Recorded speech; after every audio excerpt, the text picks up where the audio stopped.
अनेक भाऊ आहेत आपल्या बहिणीशी बोलत नाही. का बोलत नाही तू? कशावरनं? की बाबा काय जमीन वगैरे दिलं नाही. काय लागतं बहिणीला?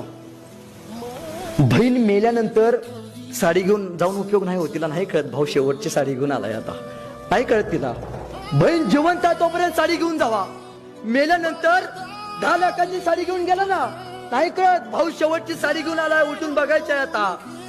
जिवंतपणीच बहिणीला सांभाळायला शिका. अरे एका रक्ताचे आहोत रे आपण. आई वडिलांनी लहानपणापासून एका रक्ताने मोठे केले हो आपल्याला.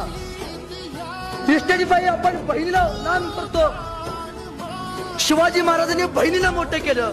आपली जबाबदारी नाही का हो आपल्या बहिणीसाठी आपण शिवाजी राजा व्हावं.